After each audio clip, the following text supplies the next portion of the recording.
Today, we're really wrestling with a question that I think defines so much for so many people. We're talking about financial futures, career paths, and, frankly, even social standing in the 21st century. Yeah, it's the big one. It's all about higher education's relevance today. Exactly. And it's this central, almost unavoidable controversy in the modern economy. Is that traditional four-year college degree still the golden ticket? Is it the single best path to success in 2025? I mean, for decades, that was the consensus, right? It wasn't even a question. You go to college, you get a good job. End of story.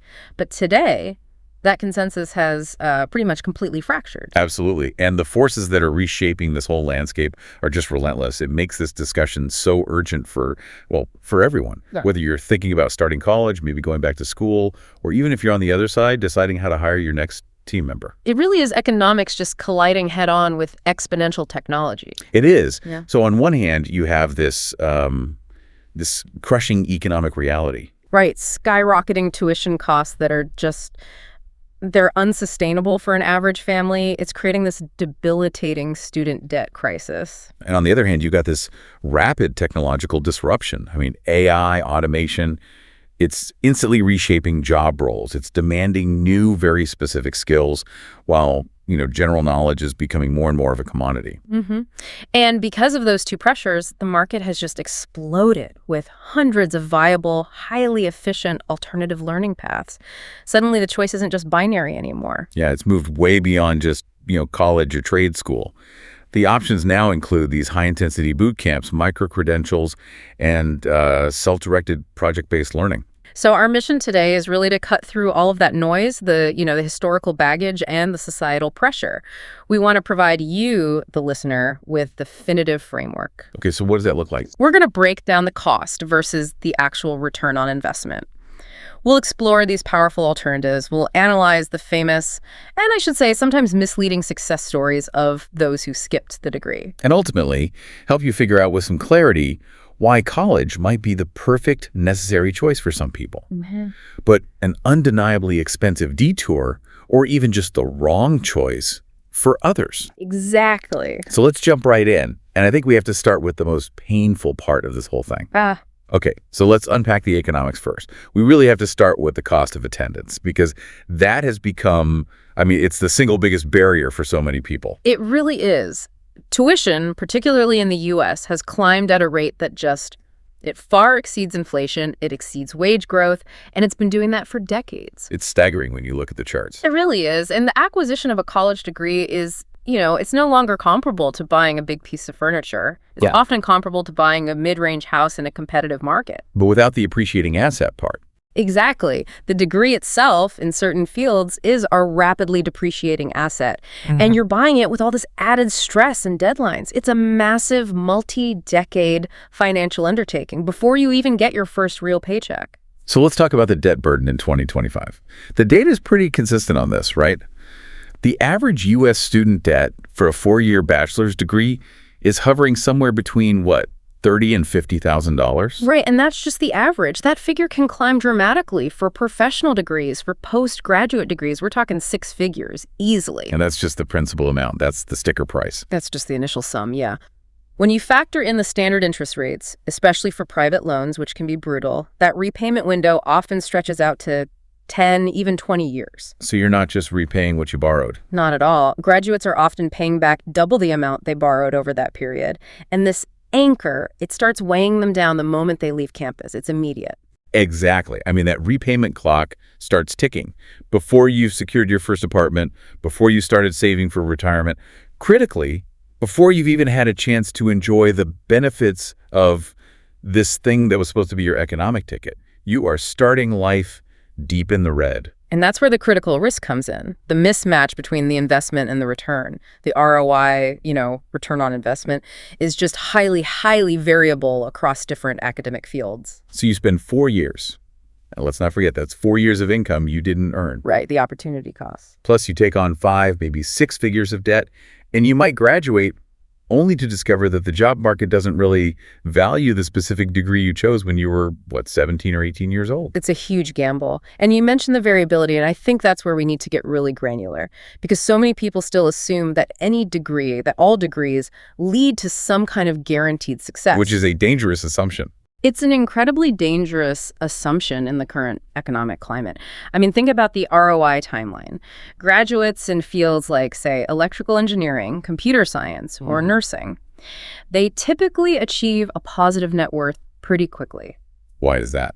Because their starting salaries are high enough to aggressively tackle that debt. So maybe in 5 to 8 years, they're in the black. Their ROI is generally positive and it's rapid. Okay, but what about the other end of that spectrum? Well, on the negative side, you see graduates in certain niche humanities or maybe fine arts programs, particularly those who had to rely on private high-interest loans and who then enter fields with notoriously low starting salaries. So the math just doesn't work. The math is brutal. For these individuals, the debt load is so high and the initial income is so low that their economic net worth projection can stay negative for well over a decade.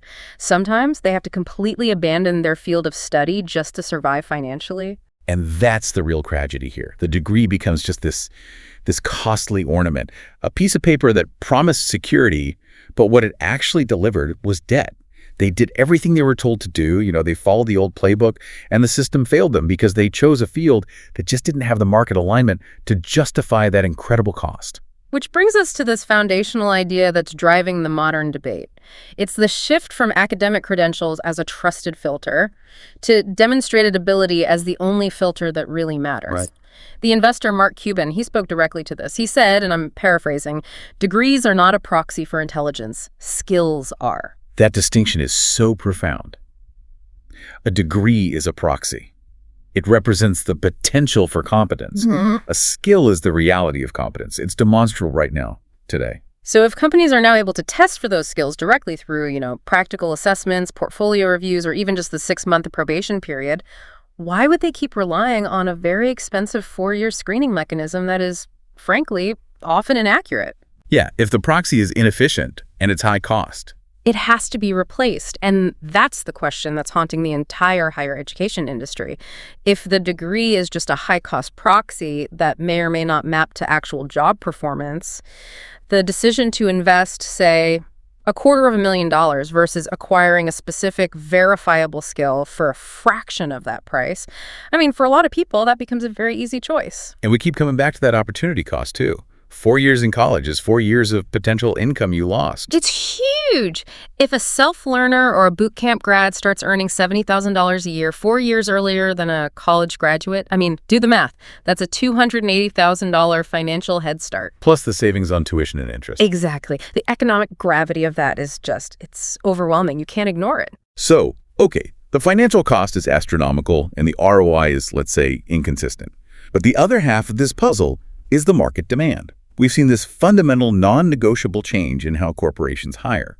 The focus has moved entirely away from a traditional educational background, and it's centered squarely on demonstrable ability. Yeah, it's no longer about pedigree, it's about production. And the biggest players in the tech industry, the ones who really set the talent standards for everyone else, have made this shift explicit. You're talking about Google, Tesla? Google, Tesla, IBM, Meta, Apple. They have all stated very clearly and repeatedly that a degree is optional. Skills matter more. And that's not just, corporate lip service. That is a massive economic signal. When the largest, most profitable companies on the planet, the ones with endless resources to hire literally whoever they want, say they don't need the diploma, they are fundamentally delegitimizing the university's traditional role as a gatekeeper. They realized that the degree requirement was just. It was inefficient. It was often biased. It would filter out brilliant, highly motivated people who just lacked the capital or maybe the geographical proximity to attend a top-tier university. And at the same time, it would still let in mediocre students who were simply good at taking tests. Exactly. It's what you call the victory of building versus learning theories. Historically, you'd spend 4 years studying theories about machine learning or theories about effective business strategy. Right, the theory of it. But now, companies hire you because you actually built something. Whether it's a detailed, functional, open-source project on your GitHub, or a deployed application, or maybe a fully functioning marketing campaign with measurable results. The practical implication there is that time spent on theoretical learning that doesn't produce some kind of concrete, demonstrable output, employers now see that as inefficient time. Why spend 3 semesters studying the history of data structures when you could spend 6 months really mastering Python and contributing to a real-world project portfolio?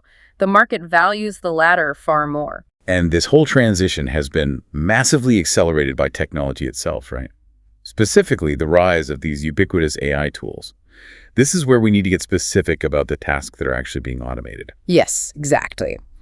AI is fundamentally changing the baseline expectation for entry-level work. Large language models, LLMs, tools like GPT, Claude, or advanced summarization software. They are now automating tasks that were traditionally assigned to junior employees or recent grads in fields like law, finance, and journalism. Okay, so what specific tasks are we talking about here? Give me some examples. We're talking about routine procedural tasks. So, think summarizing large documents, drafting initial communications or emails, compiling basic market research reports, inputting routine data, or running standardized compliance checks. The kind of stuff that requires you to be literate and know the procedure, but maybe not exercise high-level critical judgment. Precisely. Those are skills historically proven by a bachelor's degree, but AI can do them faster and cheaper. So if AI can handle that entry-level grunt work, the job market is pushed to seek candidates who can solve the unique high-level problems, the problems AI can't yet solve. And so how do employers assess those complex, high-level problem-solving skills quickly? Well, they don't look at your GPA from 4 years ago. They look at these new hiring mechanisms, things like micro-credentials specific to platforms, AWS, Salesforce, HubSpot, specialized industry certifications, and most importantly, the central role of the project-based portfolio. The portfolio is the modern transcript. It's direct, it's verifiable, and it shows what you can produce under real-world constraints. I feel like remote work really accelerated this too. Oh, massively. Because employers couldn't rely on geographical proximity or, the old traditional networking shortcuts. They had to rely on digital proof of work, which is inherently skill-based. A hiring manager in San Francisco can look at a portfolio from a candidate in, rural Iowa and just instantly assess the quality of their work. And if that portfolio shows they built a fantastic, scalable product or ran a hugely successful campaign, the hiring manager doesn't need to check what university granted their diploma. The market has found a faster, more accurate way to vet talent. It's a huge equalizer, this transparency and immediate proof of competence. It basically says your background and your access don't matter as much anymore. Only your output matters. And this brings us to what we're calling the golden era of non-traditional education.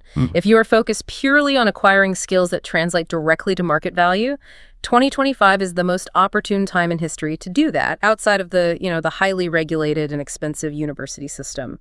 The knowledge that you need to build a six-figure career is just no longer locked behind the gates of these expensive institutions. It's accessible, it's often free or at least low cost, and it's immediately relevant. We've seen this incredible rise of self-paced learning platforms. I'm talking about Coursera, Udemy, Skillshare, and Masterclass. These platforms offer specialized courses, often taught by university professors or, real industry experts. You can complete an entire specialization in data science or web development for a few $100s, and in a few months, you've acquired specific, verifiable tool skills. And we absolutely cannot dismiss YouTube University. Yes, it requires immense self-discipline, but the sheer volume of free, constantly updated, high-quality technical tutorials available on YouTube is it's staggering. It is. For niche skills like mastering specific frameworks like React or machine learning libraries, the education is there. The learner just has to show up and apply it. But for those who need a bit more structure, maybe maximum speed, the bootcamp pathway has become this undeniable star player. These are intensive training programs designed explicitly as a fast track directly into high-demand careers. Let's really break down the economics and the pedagogy of a bootcamp versus a traditional degree, because this comparison is absolutely critical for the listener's decision-making process. Okay, so where do they differ the most? Well, the pedagogical structure is the first massive difference. Traditional university education is broad. The first 2 years are largely dedicated to general education requirements, history, literature, mandatory math, whatever. All of that consumes time and tuition money, but it doesn't directly contribute to the specific career skill set you're trying to build. Right. But A coding boot camp, like the ones run by General Assembly or IronHack or App Academy, Yeah. they just eliminate all of that. They cut it all out. They focus 100% on the practical technical skills needed for roles like software engineering, UI UX design, cybersecurity analysis, or even prompt engineering. And the timeline is it's ruthless, Yeah. but it's highly efficient. You're talking about 3 to 6 months of 60 to 80-hour weeks. Yeah, completely immersing the student in one specific high-demand skill. And the output is a polished, job-ready portfolio of actual projects. And their funding models often reflect their accountability to the job market, right? That's a huge difference. It is. Many boot camps operate on an income share agreement, or an ISA model. This means you pay little or nothing up front. But once you graduate and you secure a job that meets a certain salary threshold, let's say $50,000, you pay the boot camp a small percentage of your income for a set number of years. So that's a fundamental difference in accountability compared to a university. A traditional college gets your money whether you ever get a job in your field or not. Exactly. An ISA-based boot camp only gets paid if they successfully place you in a high-paying role. Their success is directly, contractually tied to the student's success. It's a whole different incentive structure. Which is probably why they're so much more attuned to current corporate demands than, say, a lot of academic departments. They have to be. They can't afford to teach outdated technology. They have to guarantee job placement or they go out of business. So let's look at the final outcome here. The financial and career comparison. A traditional degree takes 4 years, results in debt.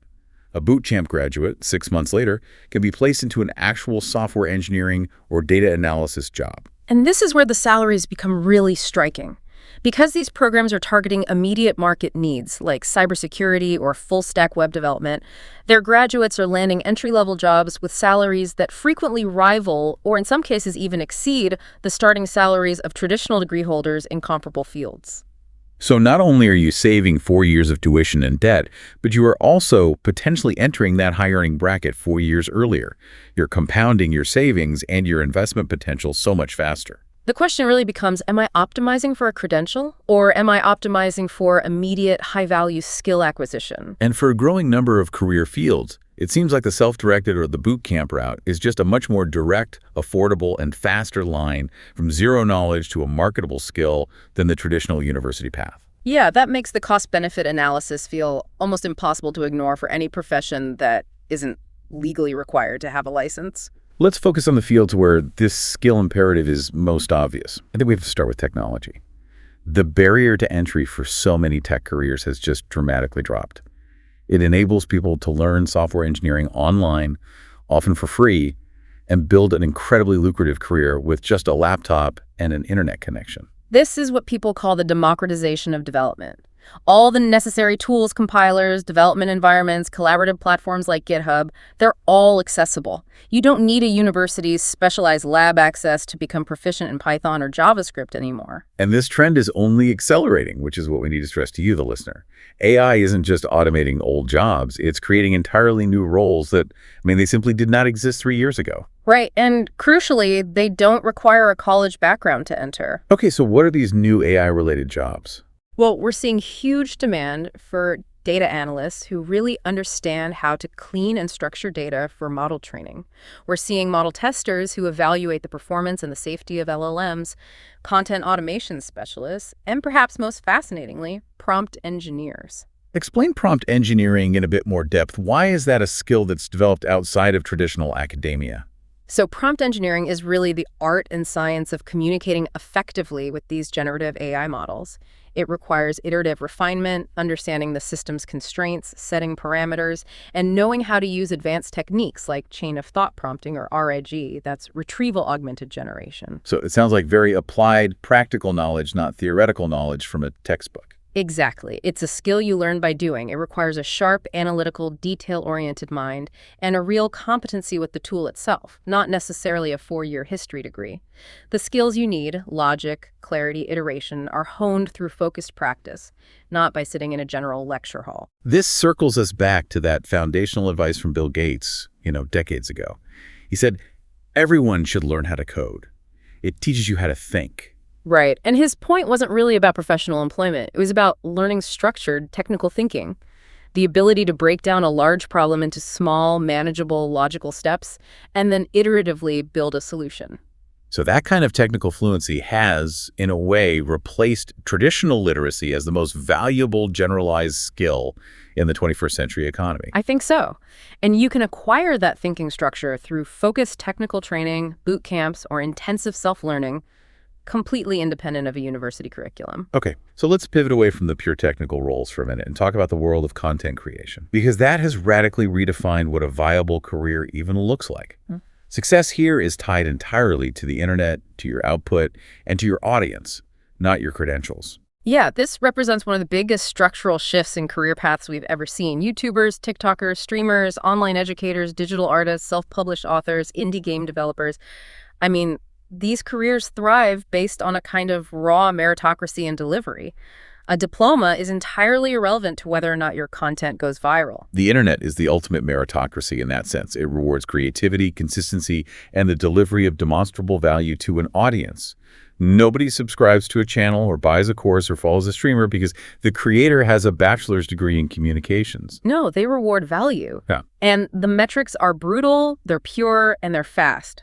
Engagement rates, watch time, subscriber counts, revenue generated per 1,000 views. The skills you need for success in this domain, understanding the algorithm, audience psychology, content strategy, storytelling, rapid iteration, those are skills that are best honed through practice, failure, and immediate feedback loops, not academic theory. This is a deep dive, so let's talk about the underlying business model here, because it's fundamentally different from the W-2 employment model that a traditional degree prepares you for. That's a key point. Traditional degrees prepare you for one steady income stream, a salary. The creator economy and many skill-based freelancers thrive on multiple diversified income streams. They'll monetize through ads, sponsorships, affiliate marketing, selling digital products like courses or templates, and direct audience support like Patreon. And that shift requires a completely different mindset. It has to be entrepreneurial, highly flexible, and self-directed. A mindset that is often, stifled by the rigid structure of a 4-year academic plan. Just look at the sheer scale of wealth and influence that's been generated by high-profile creators who bypass the traditional route. I mean, we're talking about Mr. Beast, who built a massive global enterprise focused on video content. Or Charli D'Amelio, KSI. They command huge audiences across multiple platforms.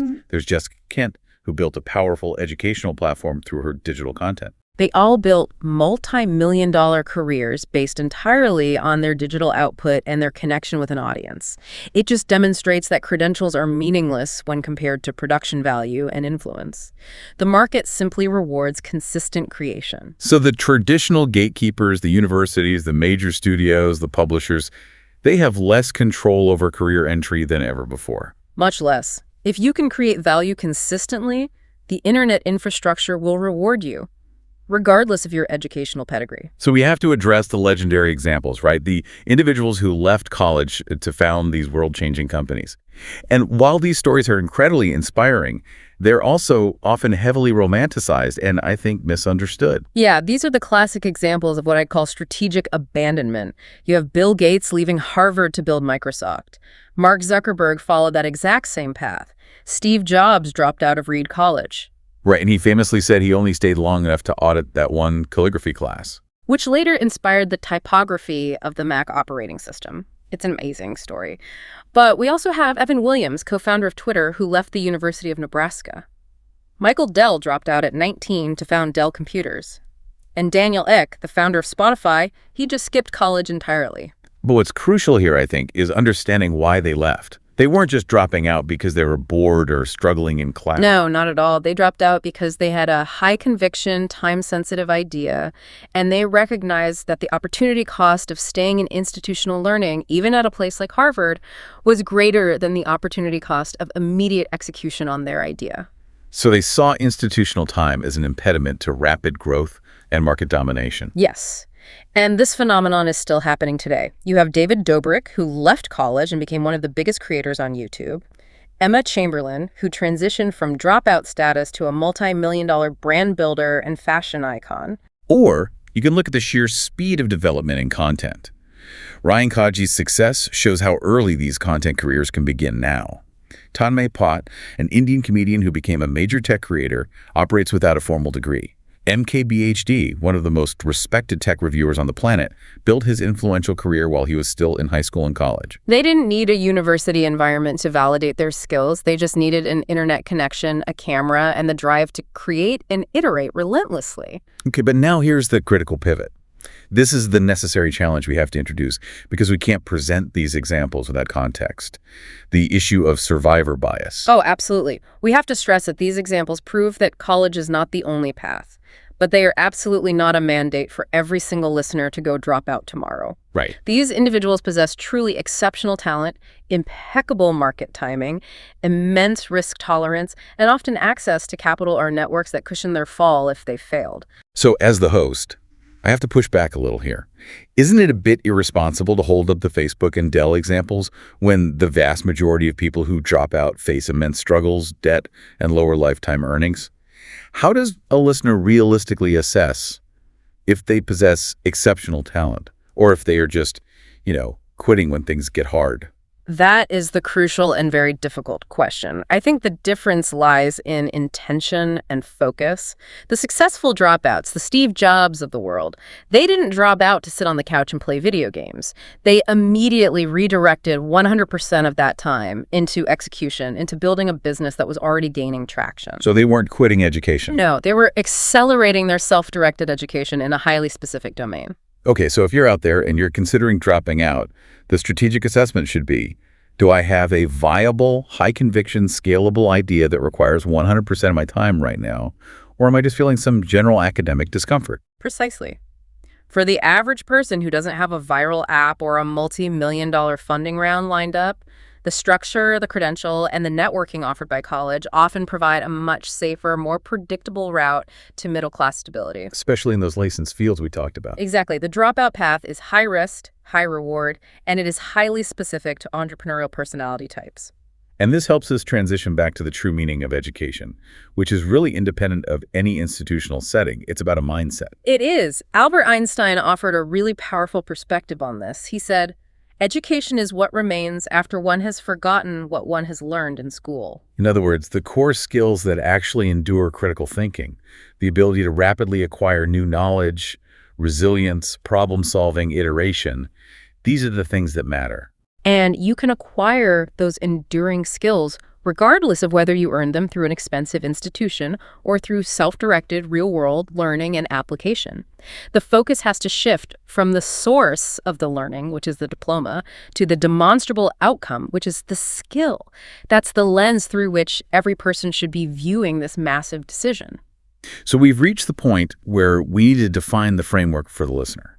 And this is probably the most sensitive part of the discussion, but also the most necessary. This unspoken truth that college is definitively not the ideal path for everybody. We have to normalize that fact. We have to be able to say that academic success and intellectual potential are not the same thing, and we need to identify the specific learning styles that really thrive outside of that rigid theoretical classroom structure. You mean people who are more kinesthetic learners? Yes. People who learn by doing, by exploring, by failing fast, and by getting immediate feedback in a real-world environment. We're talking about high-energy creatives who feel constrained by a syllabus and entrepreneurs who require real-life market feedback, not hypothetical case studies. For them, that rigid curriculum isn't just a detour, it's an expensive distraction from their ultimate goals. But, and this is a huge but, we have to be absolutely unequivocally clear. There are fields where college is not just beneficial, it is an essential, mandatory requirement. These careers require deep, structured study, professional licensing, and comprehensive institutional training that you simply cannot bypass. So this required list includes fields where, public safety or extremely complex knowledge is at stake. Yes. Medicine, law, specialized engineering like civil, chemical, or aerospace, where accreditation is tied to a degree. Nursing, pharmacy, and architecture. You simply cannot be a licensed architect designing a bridge or a surgeon performing an operation without that structured academic base and the institutional validation that follows, backed by professional licensing boards. The stakes are just too high for skill acquisition alone. Okay, so let's solidify this into a clear matrix for people. When is the college investment undeniably worth it in 2025? The criteria for essential enrollment are pretty specific. First, as we said, if your chosen career requires a state-mandated professional license or certification, that's non-negotiable for public-facing, high-liability fields. Okay, what's next? Second, if you need or genuinely prefer structured learning, if you thrive in academic environments, you enjoy research, you need clear deadlines, syllabi, and the accountability of a professor, then that structure is valuable for you. Third, I'd add, is if you highly value the social capital and the networking opportunities that a campus provides. For a lot of people, college is about building a lifelong professional network that leads to future opportunities, advice, and partnerships. That's a great point. Fourth would be if you're aiming for a traditional career path like academia, government work, or large legacy corporate structures, that still uses the degree as a primary HR filter for entry or advancement, regardless of the practicality of that specific degree. And finally, I suppose, if your field absolutely requires specialized high-cost resources, things like access to advanced research labs, high-powered computing facilities, clinical rotations, or mentorship from tenured faculty that you just can't replicate outside an institutional setting. Now let's provide the essential counterpoint. When should the college investment be seriously reconsidered, or maybe even rejected? Number one for me has to be, if you are enrolling primarily because of external pressure, from parents, high school counselors, general societal expectation, but you lack clear internal motivation or career direction. Going heavily into debt to please someone else is a catastrophic financial mistake. 100%. Secondly, if you're enrolling with no major declared, just hoping that 4 years and tens of thousands of dollars will magically provide you with career direction. This often just leads to wasted time, multiple high-cost degree changes, and massive accumulated debt for a very uncertain payoff. Thirdly, if you're choosing a degree with clearly poor job market prospects and low median earnings relative to the cost, we talked about variable ROI, if the expected starting salary is $35,000 but the debt load is $60,000, the economic equation just does not work. Fourth, if you inherently prefer self-learning, if you're a hands-on builder, or if you already have a valuable skill you are actively growing and monetizing. In that case, you are already on the fast track. Enrolling in a slower, more expensive path will only decrease your net worth.